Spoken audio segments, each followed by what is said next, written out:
അസ്സലാമു അലൈക്കും വറഹ്മത്തുള്ളാഹി തആല വബറകാത്തു. അറബിയുമ്മയും തലാലും അജ്മലും ഷാമിലും യാത്രയിലാണ്. അത് അവരെ കൊട്ടാരം ലക്ഷ്യമാക്കിക്കൊണ്ട് പോവുകയാണ്. യാത്രക്കിടയിൽ അതാ ഹംദയുടെ പിതാവിനെ വിളിച്ച് കാര്യങ്ങളെല്ലാം പറയുകയാണ്. എന്തൊക്കെ തന്നെയാലും ഞാൻ വിളിക്കുന്ന സമയത്ത് ഞാൻ വിടുന്ന ലൊക്കേഷൻ അനുസരിച്ച് നീ അങ്ങോട്ട് എത്തണം. കാര്യം എന്തൊക്കെ തന്നെയായാലും പിന്നെ ഫാമിലിയെ കൂട്ടണമെന്നില്ല, കൂട്ടിയാലും വലിയ കുഴപ്പമൊന്നുമില്ല. എന്തായാലും ഒരു അത്ഭുതം കാണുവാൻ വേണ്ടിയിട്ടാണ്. ഒരു നിമിഷം അയാൾ കണ്ണുകൾ തുടച്ചുകൊണ്ട് പറഞ്ഞു, എനിക്ക് എൻ്റെ മോളില്ലാത്തൊരു വേദനയുണ്ട്. അതെ, അവളുടെ സ്ഥിതി ഒരുപാട് എൻ്റെ ഭാഗത്ത് നിന്നും അവൾ അനുഭവിച്ചതാണ്. എൻ്റെ രണ്ടാം ഭാര്യയുടെ അരികിൽ നിന്നും അവൾക്ക് എന്തെങ്കിലും സംഭവിക്കുമോ എന്നും ഞാൻ ഭയപ്പെടുന്നു. എന്നാലും എൻ്റെ അറുബൈ, നീ പറഞ്ഞ കാര്യങ്ങൾ വെച്ച് നോക്കുമ്പോഴേ സത്യം പറഞ്ഞാൽ അതൊട്ടും എനിക്ക് ഇഷ്ടപ്പെട്ടിട്ടില്ല. ഇനിയിപ്പോൾ എന്തൊക്കെ തന്നെയാണെങ്കിലും മോൾക്ക് എന്തെങ്കിലും അസുഖമുണ്ടെങ്കിലും അതൊക്കെ പിന്നെ ഉണ്ടായി തീർന്നതല്ലേ.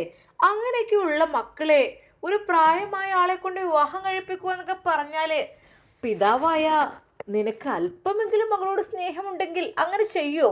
ഏയ്, ഒരിക്കലുമില്ല. സ്നേഹമുള്ളവർ അങ്ങനെ ചെയ്യില്ല. അത് അറബിയുമ്മ ഒരിക്കലും അത് ഞാൻ അങ്ങനെയല്ല. ഓഹോ, എങ്ങനെയല്ല? ഞാനോ? നിന്റെ മകളാണെങ്കിൽ അതിനുള്ള കാര്യം നീ ഏറ്റെടുക്കും. അതല്ലാതെ ഭാര്യയുടെ വാക്ക് മാത്രം കേട്ട്, അതും കുട്ടിയുടെ സ്വന്തം പ്രസവിച്ച ഉമ്മയാണെങ്കിലും കുഴപ്പമില്ല, പ്രസവിച്ചിട്ട് പോലുമില്ല, ഒരു വളർത്തമ്മ എന്നുള്ള അതുമില്ല, അതെ ഒരു രണ്ടാം ഭാര്യ എന്നുള്ള രീതിയിൽ അവർ പറയുന്നതെല്ലാം അക്ഷരം പ്രതി അനുസരിക്കാൻ സത്യമായിട്ടും നിനക്ക് നാണം തോന്നിയില്ലേ? നിങ്ങളുടെ, ഞാൻ ഒരിക്കലും കുറ്റപ്പെടുത്തുകയല്ല, പക്ഷെ തികച്ചും അക്ഷരത്തെറ്റാണ് ജീവിതത്തിൽ വന്നിട്ടുള്ളത്. ഒരിക്കൽ പോലും അതിന് സമ്മതിക്കേണ്ടായിരുന്നു. കാരണം ആ ഒരു ഇളം പെണ്ണിനെ, അതും അത്ര പ്രായമുള്ള അയാളെ കൊണ്ട് എന്ത് കരുതിയിട്ടാണ്? അങ്ങനെ കെട്ടിക്കാൻ പാടുണ്ടോ? ഒരിക്കലുമില്ല. നിങ്ങൾ ചെയ്തത് വളരെയധികം അബദ്ധമായി പോയി. ഇനി എന്തൊക്കെ തന്നെയല്ല, നടക്കേണ്ടതൊക്കെ നടന്നു കഴിഞ്ഞു. പിന്നെ എന്തായാലും ഞാൻ വിളിക്കുന്ന സമയത്ത് വന്നിരിക്കണം. അറബിയമ്മ ശരിക്കും അയാളെ നല്ല സ്ട്രോങ്ങിലാണ് ചീത്ത പറഞ്ഞത്. എന്നാൽ ഈ സമയം ഷക്കീല, ആരാണ് വിളിക്കുന്നത്? അതൊക്കെയുണ്ട്. എന്താ എന്നോട് പറയാൻ പറ്റില്ലേ? എന്നോട് പറയാത്ത എന്ത് രഹസ്യമാണ് നിങ്ങൾക്കുള്ളത്? ഒരു പെണ്ണിന്റെ ശബ്ദമാണല്ലോ കേട്ടത്. എന്താ നിങ്ങൾക്ക് വല്ല അവിഹിതവുമുണ്ടോ? ശരിക്കും അറബിക്ക് ദേഷ്യം വന്നു. അതെ, അവിഹിതം എന്താന്നില്ലേ, ഉള്ളത് തന്നെ മതി. ഓൻ്റെ അമ്മോ, മടുത്തു പോയി. നിന്നെയൊക്കെ കല്യാണം കഴിച്ച് എന്നെ വേണം പറയാന്. ജീവിതത്തിലെ സ്വസ്ഥത സമാധാനം അതെനിക്ക് നീ തന്നില്ല. അതെ, ഒരിക്കൽ പോലും ഞാൻ ആഗ്രഹിക്കാത്ത രീതിയിലുള്ള എൻ്റെ മകളുടെ വിവാഹത്തിന് വേണ്ടി നീ നിർബന്ധിച്ചു. അതെ, മകളെ നിർബന്ധിക്കാൻ കാരണം മറ്റൊന്നുമല്ല, അറബിക്ക് നല്ല സ്വത്തുണ്ട്. ആ സ്വത്ത് കുറച്ച് കൈക്കലാക്കണ്ടേ? പിന്നെ മകളുടെ പേരിൽ നിങ്ങളുടെ ആദ്യ ഭാര്യയുടെ സ്വത്തുക്കൾ കുറച്ചുണ്ട്. അതൊറ്റക്ക് അങ്ങനെ എടുക്കണ്ട, അതും അങ്ങ് ഷെയർ ആക്കാം. എന്താ? അതെ, ഷക്കീൽ എന്തെങ്കിലും തീരുമാനിച്ചിട്ടുണ്ടെങ്കിൽ അതിൻ്റെ പിന്നിൽ ഒരുപാട് കാര്യങ്ങളുണ്ടാകും.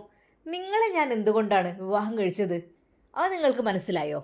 നിങ്ങളുടെ സ്വത്ത് കണ്ടിട്ട് തന്നെയാണ്. വെറുതെ ഷക്കീൽ എവിടെയും ചവിട്ടില്ല. പിന്നെ ഹംദയെ ഒഴിവാക്കിയില്ലെങ്കിൽ അത് വല്ലാത്തൊരു ഭീഷണിയായിരിക്കും എനിക്ക്. അതുകൊണ്ട് തന്നെ അവളെ ഞാൻ ഒഴിവാക്കി. ശരിക്കും ഷക്കീലയുടെ വാക്കുകൾ കേട്ടിട്ട് അറബിക്ക് ദേഷ്യമാണ് വരുന്നത്. ഷക്കീല, ഇനി നീ മിണ്ടരുത്. ഒരിടം വരെ പോകാനുണ്ട്. ഓഹോ, എങ്ങോട്ടാണാവോ? ഇതുവരെ വിളിച്ച ആളുടെ അരികിലേക്കായിരിക്കും അല്ലേ? ആണെങ്കിൽ അതെനിക്കൊന്ന് കാണണം. എന്താ? എനിക്കൊരു ഭയവുമില്ല. ഓ, ഭയമായിരിക്കും. നിങ്ങൾ വിചാരിച്ച പോലെയൊന്നല്ല. അതെ, ആരോ നിങ്ങളോട് സംസാരിക്കുന്നത് ഞാൻ കേട്ടിട്ടുണ്ട്. അതൊരു ഫീമെയിൽ വോയിസാണ്. അതെനിക്ക് നന്നായിട്ടറിയാം. വെറുതെ എന്തിനാണ് കിടന്നുരുളുന്നത്? എണ്ണീറ്റോളൂ. എങ്ങോട്ടാ പോകുന്നത് എനിക്കറിയണം. അത് എനിക്കൊരിടം വരെ പോകാനുണ്ട്. എനിക്ക് പോയേ തീരൂ. അതെന്താ അങ്ങനെ? ഓഹോ, എന്നെ കൂട്ടാതെ പോകാനുള്ള പ്ലാന്. അപ്പം പ്ലാനിങ് മറ്റേതാ. എന്താടോ, മൂന്നാമത്തെ വിവാഹത്തിന് വേണ്ടി നിങ്ങൾ തയ്യാറെടുക്കുന്നുണ്ടോ? ദേ, അനാവശ്യം പറയത് ഷെക്കീല. ഹോ, ഒന്നുണ്ടായിരുന്നു അത് മതിയായിരുന്നു. രണ്ടാമത് കെട്ടി തന്നെ തലയിലായിപ്പോയി. എൻ്റെ മക്കളെ വിചാരിച്ചിട്ടാണ് ഞാൻ. ഓഹോ, അല്ലെങ്കിൽ എന്നെ അങ്ങ് പിഴുതെറിഞ്ഞേനെ എന്നായിരിക്കും. അതെ, നിയമങ്ങളുണ്ട്. നിയമവുമായി മുന്നോട്ടങ്ങ് പോകും. മനസ്സിലായല്ലോ? അവിഹിതം അല്ലേ നിങ്ങൾക്ക്? അതെ, ഷക്കീൽ ഒരിക്കലും വിടില്ല. നിങ്ങൾ അങ്ങോട്ടാണ് പോകുന്നത്, അങ്ങോട്ട് ഞാനും വന്നിരിക്കും. ആഹാ, എന്നെ നൈസായിട്ട് അങ്ങനെ അങ്ങ് ഒഴിവാക്കാൻ പറ്റില്ലല്ലോ. ആര് പറഞ്ഞു നിന്നെ ഒഴിവാക്കിയെന്ന്? നീ വേണ്ടാത്തൊന്ന് ചിന്തിക്കരുത്, എന്നെ ദേഷ്യം പിടിപ്പിക്കരുത്. എൻ്റെ മോളെ കൊല്ലാക്കൊലക്ക് കൊടുത്തത് നീയാണ്. എന്തൊക്കെ സംഭവിച്ചിട്ടുണ്ട് എനിക്കറിയില്ല. എന്താ നിങ്ങളുടെ മകളെ എന്താ അയാളുടെ കൂടെ നല്ല രീതിയിൽ ജീവിക്കണ്ടാവും, നല്ലൊരു അറബിയല്ലേ? അത്രക്കും പ്രായമായ ഒരാളെ നീയാണ് അതിനു വേണ്ടി നിർബന്ധിച്ചത്. ഒരിക്കൽ പോലും ഞാൻ അതിനെക്കുറിച്ച് ചിന്തിച്ചിട്ട് പോലില്ല. നീ നിർബന്ധിച്ച്. പിന്നെ നിങ്ങളുടെ മാനസിക രോഗിയായ മകളെ ആര് വിവാഹം കഴിക്കാൻ? അതിനുള്ള ഉത്തരം കൂടി ഇങ്ങ് തന്നേക്കൂ. നിങ്ങളുടെ ഭ്രാന്തിയായ ആ പെണ്ണിനെ ആരെങ്കിലും കെട്ടിക്കൊണ്ടുപോവോ? ഇല്ല, ഒരിക്കലുമില്ല. അവൾ ഈ വീട്ടുതടങ്കലിൽ കിടന്ന് നരകിച്ച് മരിക്കേണ്ടവളായിരുന്നോ? എൻ്റെ ഒരു ഔദാര്യം കൊണ്ട് മാത്രം ആ ഒരു കിളവനാണെങ്കിലും അയാൾക്ക് വിവാഹം കഴിപ്പിച്ച് ഞാൻ കൊടുത്തു. അതിപ്പോൾ ഞാനൊരു തെറ്റായ രീതിയിലാണ് നിങ്ങൾ എന്നെ കണക്കാക്കുന്നത് അല്ലേ?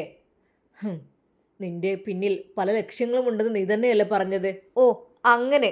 നിങ്ങളല്ലെങ്കിലും ചില വാക്കുകൾ എൻ്റെത് വല്ലാതെ അങ്ങ് എടുക്കുന്നുണ്ട്. കുഴപ്പമില്ല. പിന്നെ എങ്ങോട്ടാണ് നിങ്ങളുടെ പ്ലാനിങ്? അതെനിക്കൊന്ന് അറിയണം. അതൊക്കെയുണ്ട്. എനിക്ക് സ്ഥലം എവിടെയാന്ന് കറക്റ്റ്. ഓഹോ, അപ്പോൾ കാമുകിയുടെ പ്ലാനിങ് ആയിരിക്കും അല്ലേ? ബെസ്റ്റ്. അവളെ ഇന്ന് ഞാൻ അങ്ങ് ശരിയാക്കും. ആ നമ്പർ അങ്ങ് എടുക്കണം. എന്നിട്ട് വിളിച്ച് നല്ല രീതിയിൽ അങ്ങോട്ട് ചീത്ത പറഞ്ഞാൽ ശരിയാവും. വേണ്ട, തൽക്കാലം ഒന്നും പറയണ്ട. ഇദ്ദേഹത്തിനൂടെ കൂടെ പോവുക. എന്നിട്ട് മുഖത്ത് നോക്കി 4 സംസാരങ്ങൾ സംസാരിക്കാണ്ട് എൻ്റെ ഭർത്താവിനെ പാട്ടിലാക്കാൻ നോക്കുകയാണോ എന്ന് പറഞ്ഞ് 4 പറയണം. അതെ, നിങ്ങൾ പോകുമ്പോൾ ഒരിക്കലും എന്നെ കൂട്ടാതെ പോകരുത്. മനസ്സിലായല്ലോ? അറബി പതുക്കെ ഒന്ന് മൂളി. കാരണം അവളോടൊന്നും പറയാൻ പറ്റില്ല. അത്രക്കും ദേഷ്യക്കാരിയും അത്രക്കും മോശമായ രീതിയിൽ സംസാരിക്കുന്നവളുമാണ്. നമ്മൾ എന്തെങ്കിലും പറഞ്ഞാൽ അതൊക്കെ ഒരു പുല്ലുവിലയാണ് അവൾക്ക്. എന്തൊക്കെ തന്നെയായാലും വേണ്ടില്ല. എന്നാൽ ഈ സമയം അതാ യാത്രയിൽ തന്നെയാണ്. യാത്രാമധ്യേ അവർ വിശ്രമിക്കുവാൻ ഇരുന്നു. അതെ, അറബിയമ്മയുടെ ചിലവിൽ അവർക്കെല്ലാമുള്ള ഭക്ഷണവും എല്ലാം വാങ്ങിക്കൊടുത്തു. തലാലും ഷാമിലും അജ്മലും വളരെയധികം നല്ല ഫ്രണ്ട്സുകളായി മാറി. അതെ, ശരിക്കും തലാലിൻ്റെ ആ സ്വഭാവം അവർക്ക് നന്നായി ഇഷ്ടപ്പെട്ടു. അറബിക് ലുക്കിലുള്ള തലാലിൻ്റെ ആ ഒരു മനോഹരമായ രൂപം അവർക്ക് നന്നായിട്ട് ഇഷ്ടപ്പെട്ടു. എന്നാൽ അറബിയും അവരോടായി പറഞ്ഞു, എൻ്റെ പൊന്നു മക്കളെ, എൻ്റെ പൊന്നു മോൻക്കും വേണം ഒരു പെണ്ണ്. അവനായില്ലെന്ന് പറഞ്ഞു. ഇപ്പോൾ അൽഹംദുലില്ലാ ഒരുവിധ ആളുകളുടെയൊക്കെ കല്യാണം നമ്മുടെ അറബി വീട്ടിൽ കഴിഞ്ഞു. ഇനി ഇൻഷാ അല്ലാഹ് എൻ്റെ തലാലിന് നോക്കണം. പിന്നെ അജ്മൽ, അത് ഞാൻ ആദ്യം ഉറപ്പിച്ചതാണ്. അജ്മലിൻ്റെ വിവാഹം കൂടി നടത്തണം എന്നുള്ളത്. എന്തായാലും അള്ളാഹു സുബ്ഹാനഹു വ തആല എൻ്റെ പൊന്നു മോൻക്കും ഹൈറായ ഒരു പെണ്ണിനെ കിട്ടുവാൻ വേണ്ടിയിട്ട് നിങ്ങളെല്ലാവരും ദുആ ചെയ്യണം കേട്ടോ പടച്ച റബ്ബിനോട്. അറബിയമ്മ അവരോട് ഓരോ കുശലങ്ങളെല്ലാം പറഞ്ഞു. സത്യം പറഞ്ഞാൽ അറബിയമ്മയുടെ കൂടെയുള്ള ആ ഒരു യാത്ര അതവർക്ക് വളരെയധികം ഇഷ്ടമായിട്ട് തോന്നി. അതെ, ശരിക്കും ഒരു ഉമ്മയുടെ സ്നേഹവും കരുതലുമെല്ലാം അറബിയമ്മക്കുണ്ടായിരുന്നു. എന്നാൽ ഈ സമയം ഹംദയും മാഷിത്തയും വളരെയധികം ഫ്രണ്ട്സുകളായിട്ടാണ് കഴിയുന്നത്. അതെ, അവർ പുറത്ത് ഭാര്യയും ഭർത്താവും, എന്നാൽ അകത്ത് അവർ കൂട്ടുകാരികൾ. അതെ, ഇണപിരിയാത്ത കൂട്ടുകാരികൾ. ശരിക്കും ഹംദ, എന്നാലും നിന്നെ പോലുള്ളൊരു കൂട്ടുകാരിയെ എനിക്ക് കിട്ടിയതും വലിയൊരു സന്തോഷം. എല്ലാം പടച്ചോൻ്റെ വിധിയായിരിക്കും. കാരണം സത്യമായിട്ടും മാഷിത്ത, എനിക്ക് ഇതുപോലുള്ള കൂട്ടുകാരിയെ എനിക്കും കിട്ടിയിട്ടില്ല. അതെ, ഞാൻ എൻ്റെ വീട്ടിലും ഒരുപാട് ജീവിച്ചിട്ടുണ്ട്. പക്ഷേ എനിക്കൊരു സ്നേഹവും സന്തോഷവും കിട്ടിയില്ല. എൻ്റെ പ്രിയപ്പെട്ട ഉമ്മയും എൻ്റെ ഇക്കാക്കയും അള്ളാഹുവിലേക്ക് പോയി. എന്നാൽ അതിനുശേഷം എൻ്റെ പൊന്നുമോളെ, എൻ്റെ ജീവിതം വളരെയധികം വിഷമകരമായിരുന്നു. കാരണം മറ്റൊന്നുമല്ല, അതെ, എൻ്റെ ഉമ്മയുടെ സ്ഥാനത്തേക്ക് മറ്റൊരു സ്ത്രീ വരികയാണ് എൻ്റെ 2ാം അമ്മയായിട്ട്. അതിനുശേഷം സത്യം പറഞ്ഞാൽ ഞാൻ ഒത്തിരി കഷ്ടപ്പെട്ടു. എൻ്റെ പിതാവ് അറിയില്ല. അത് പലപ്പോഴും അവരൊരുമിച്ച് ഷോപ്പിങ്ങിന് പോകുമ്പോൾ ഞാനും ഉണ്ടെന്ന് പറഞ്ഞാൽ എന്നെ ചീത്ത പറയും. എന്തിനാടി നീ വരുന്നത്? എൻ്റെ മക്കളെയും കൊണ്ടാണ് ഞാൻ പോവുക, അല്ലാതെ നിന്നെയും കൊണ്ടല്ല. നീ ഇവിടെ കിടന്ന് നിരകിക്ക് എന്ന് പറഞ്ഞ് അങ്ങനെ പല രീതിയിലും എന്നെ ഉപദ്രവിച്ചു. അതൊന്നും എൻ്റെ പിതാവ് അറിഞ്ഞിരുന്നില്ല. എന്ത് ചെയ്യാൻ? പിന്നെ പിന്നെ എൻ്റെ പിതാവും അവർ പറയുന്നതിനനുസരിച്ച് അങ്ങ് ആയി മാറി. എന്താ ചെയ്യുക? അള്ളാഹുവിൻ്റെ ഒരു വിധിയായിരിക്കും. സാരല്ല, ക്ഷമിക്ക്. അള്ളാഹു സുബ്ഹാനഹു വ തആല നിനക്ക് ഇനിയെങ്കിലും നല്ലൊരു ജീവിതം നൽകട്ടെ. തീർച്ചയായും നൽകിയിരിക്കും. പിന്നെ എനിക്ക് എൻ്റെ ഉമ്മയായി എൻ്റെ അരികിലേക്ക് വന്നൊരു അറബി ഉമ്മയുണ്ടായിരുന്നു. അവരെ കണ്ടപ്പോഴാണ് എനിക്ക് ആശ്വാസമായത്. അതേ, എൻ്റെ ഉമ്മയുടെ അതേ സ്നേഹമായിരുന്നു അവർക്ക്. അവരെ ഒന്ന് കണ്ടിരുന്നെങ്കിൽ എന്ന് ഞാൻ പലവട്ടം ആശിച്ചു പോയി. അതെ, അവർ എന്നെ വളരെയധികം സ്നേഹത്തോടെ കരുതലോടെ തലോടിയിരുന്നു. പക്ഷെ എന്ത് ചെയ്യാൻ, അവരെ ഒന്നും ഒരുപാട് ചോദിച്ചു. ഞാൻ ഇവളെ കൊണ്ടുപോകട്ടെ, ട്രീറ്റ്മെൻറ്റും കാര്യങ്ങളോ ഞാൻ എൻ്റെ വീട്ടിൽ വെച്ച് കൊടുത്തോളാം പറഞ്ഞു. പക്ഷേ എളാമ സമ്മതിച്ചില്ല. എളാമ പറഞ്ഞത് ഒരിക്കലുമില്ല, അവൾ ഈ കൊട്ടാരത്തിൽ വളരേണ്ടതാണ്, അല്ലാതെ സമ്മതിച്ചില്ല. പിന്നെ നമ്മൾ എന്ത് ചെയ്യും? സാരമില്ല, സാരമില്ല ഹംദ, എല്ലാത്തിനും ഒരു അറുതി ഉണ്ടാവുമല്ലോ. എന്തായാലും ഇവിടേക്ക് എത്തിപ്പെടാൻ കാരണം എന്തെങ്കിലുമൊക്കെ വലിയൊരു സംഗതികൾ പഠിച്ചവൻ കണ്ടതുകൊണ്ടായിരിക്കും. അല്ലാതെ എങ്ങനെ ഇവിടെ? പിന്നെ ആണിൻ്റെ വേഷത്തിൽ ഈ കൊട്ടാരത്തിൽ, അതാണ് എനിക്ക് ആലോചിക്കാൻ. സത്യം പറഞ്ഞാൽ എന്താ, നിൻ്റെ ആ ഒരു സൗന്ദര്യം അതെന്നെ വല്ലാതെ അങ്ങ് ആകർഷിച്ചിരുന്നു സത്യമായിട്ടും.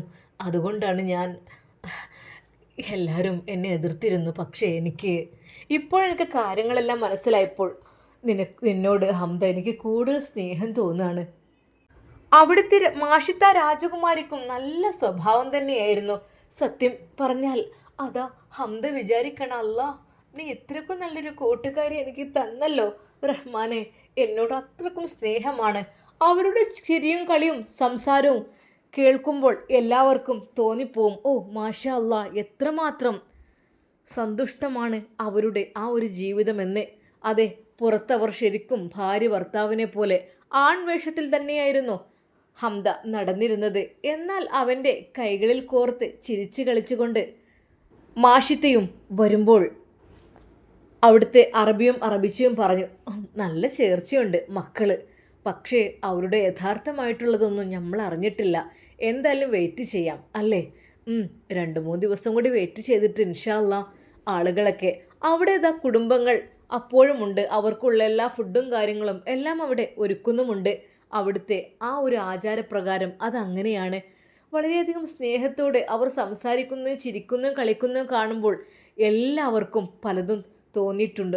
എത്രമാത്രം. പക്ഷേ അവരുടെ മണിയറയിൽ ഒന്നും തന്നെ നടന്നിട്ടില്ല എന്നതിൻ്റെ ചെറിയൊരു സങ്കടം എല്ലാവർക്കുമുണ്ട്. പക്ഷേ അവരുടെ ചിരിയും കളിയും തമാശയും ഒക്കെ കാണുമ്പോഴും കേൾക്കുമ്പോഴും അവർക്ക് യാതൊരു പ്രോബ്ലവും ഇല്ല എന്നുള്ള രീതിയിൽ തന്നെയാണ് അവരെല്ലാവരും ചിന്തിക്കുന്നത്. കാരണം അത്രക്കും സ്നേഹത്തോടെയാണ് അവർ രണ്ടുപേരും. എന്തെന്നറിയില്ല, ദിവസങ്ങൾക്കുള്ളിൽ അവർ രണ്ടുപേരും നല്ല കൂട്ടുകാരായി മാറുകയാണ്. മാഷിത, എനിക്ക് സങ്കടം തോന്നുന്നു നിൻ്റെ കാര്യത്തിൽ. എന്താ ഹംദ?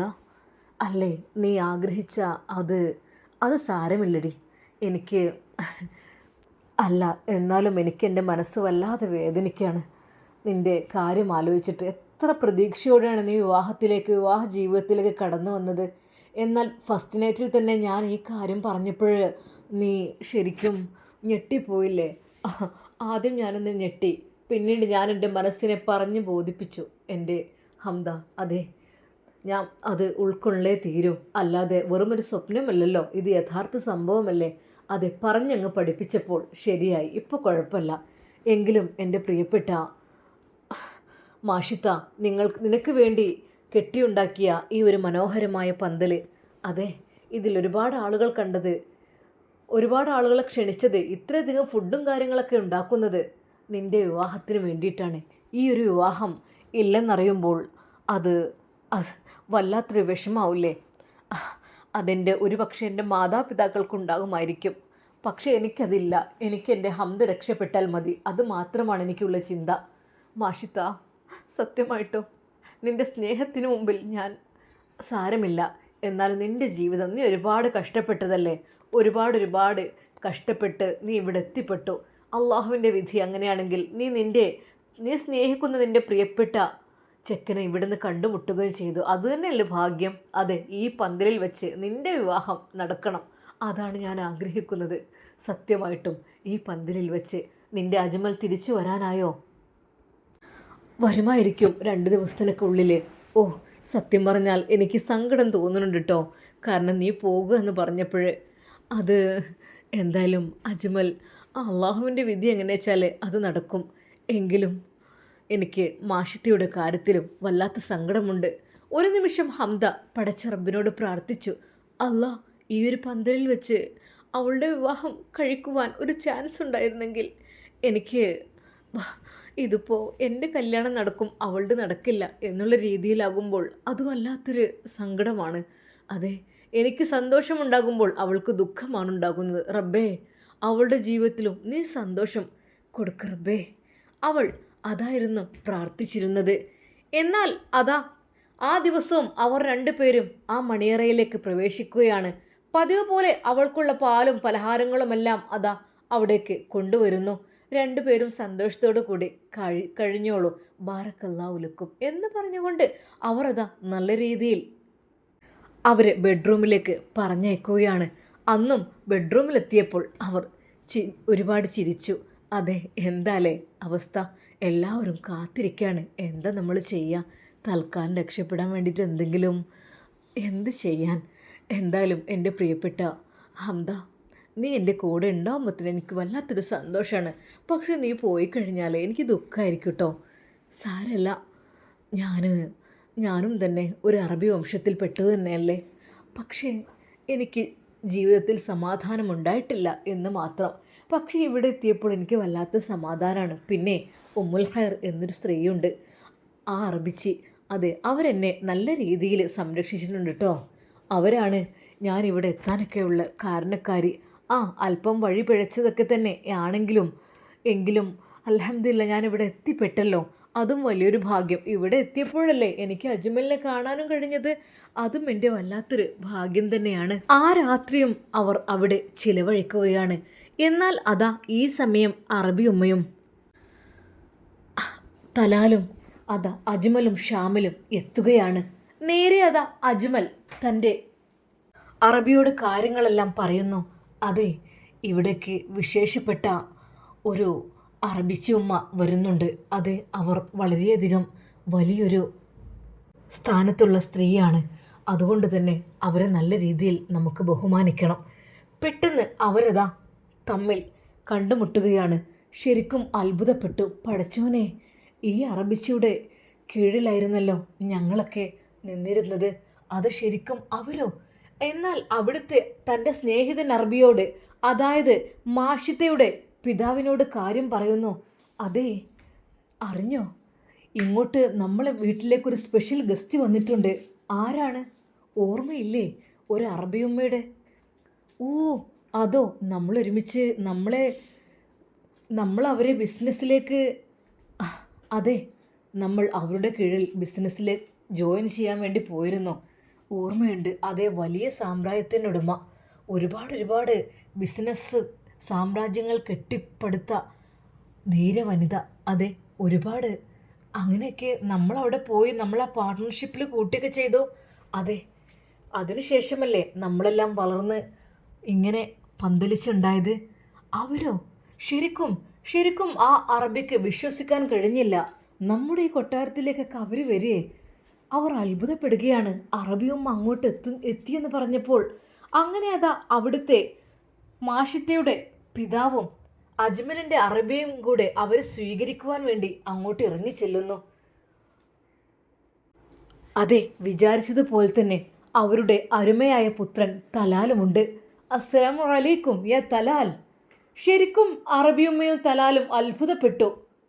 തലാൽ സലാം മടക്കി. എന്നാൽ പെട്ടെന്ന് അറബിയുമ്മ, Hamdan bin Mohammed Al Maktoum, കൈഫ് ഹാലക്. ശരിക്കും അവരുടെ ആ ഒരു വാക്ക് കേട്ട് അറബി വരെ ഒന്ന് ഞെട്ടിപ്പോയി.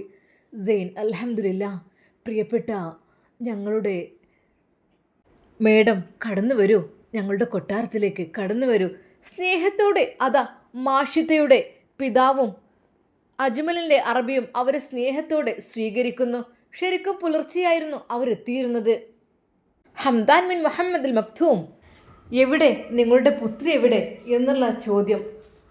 പ്രിയപ്പെട്ട മേഡം, നിങ്ങൾ വരൂ, വിശ്രമിക്കൂ, ഇവിടേക്ക് വരൂ, തീർച്ചയായും നിങ്ങൾക്കുള്ള എല്ലാ സൗകര്യങ്ങളും ഞങ്ങളിവിടെ ഒരുക്കാം, വരൂ.